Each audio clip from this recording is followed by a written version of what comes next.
Ya, Dampak konten digital terhadap perilaku konsumtif. Kami ingin mempresentasikan dari kelompok Reni, Krisna, dan Retno. Dalam video ini, kami akan membahas topik sangat relevan di era digital, yaitu dampak konten digital terhadap perilaku konsumtif. Mengapa topik ini penting? Karena saat ini banyak individu, terutama remaja dan dewasa muda, terpapar iklan, endorse, dan review digital yang secara tidak sadar mempengaruhi cara mereka membeli, bahkan hingga menjadi impulsif. Bisa dilanjutkan oleh Reni. Ya, terima kasih Kak Retno. Dan untuk memahami bagaimana konten digital mempengaruhi perilaku konsumtif, kami merujuk pada beberapa teori psikologi media, yang mana pertama adalah modeling dari Albert Bandura. Menurut Bandura, pada tahun 1977, individu cenderung meniru perilaku yang mereka lihat, terutama dari tokoh panutan seperti influencer atau artis digital. Kemudian, teori yang kami ambil yang kedua adalah teori eksitasi dari emosi dan Brian dan Gilman tahun 91, konten visual yang menarik secara emosional, misalnya video unboxing atau testimoni, maupun membangkitkan hasrat untuk memiliki sesuatu yang akhirnya memicu keputusan impulsif. Nah, yang ketiga, teori yang kami ambil adalah teori uses and gratification yang diambil dari Katz and Blumler. Eh, Konsumen digital tidak pasif. Mereka aktif mencari hiburan, identitas, bahkan validasi melalui konten.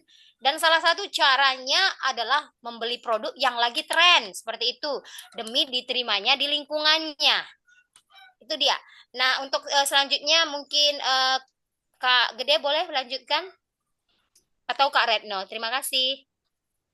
Oke, metodologi studi literatur. Dalam proyek ini, kami menggunakan metode studi literatur, yaitu dengan menganalisis berbagai jurnal psikologi, artikel ilmiah, dan berita digital terkait hubungan antara paparan konten media dan perilaku konsumtif. Kami menelusuri referensi dari jurnal-jurnal internasional seperti Cyber Psychology, Behavior and Social Networking, serta artikel dari Psikologi Today yang membahas efek psikologis dari exposure terhadap iklan online, konten TikTok, dan YouTube. Bisa dilanjutkan oleh Chris? baik. Selanjutnya adalah dari temuan atau hasil pengamatan dari kami. Nah, berdasarkan hasil analisis kami, ada tiga temuan utama. Yang pertama, konten unboxing dan haul di TikTok atau YouTube memicu impulsivitas. Studi dari Dealhound pada 2022 menunjukkan bahwa 68% responden membeli produk setelah melihat video haul dalam 24 jam terakhir. Temuan kedua, fitur swipe up dan beli sekarang menciptakan ilusi kebutuhan. Dalam Journal of Interactive Marketing disebutkan bahwa fitur digital ini meningkatkan kemungkinan pembeli tidak direncanakan sebanyak 35%. Yang ketiga, konten dengan emotional trigger, misalnya diskon terbatas atau flash sale, menurunkan kontrol diri. Hal ini didukung oleh temuan dari Pratama dan Yusuf pada tahun 2023 yang mengamati 150 mahasiswa dalam kondisi emosional tertentu.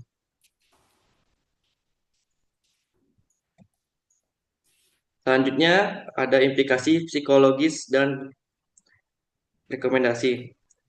Implikasi dari temuan ini cukup serius.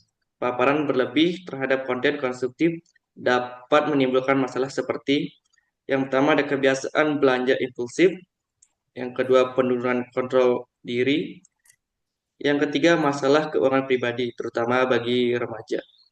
Oleh karena itu, kami memberikan rekomendasi praktis. Yang pertama, literasi digital untuk remaja.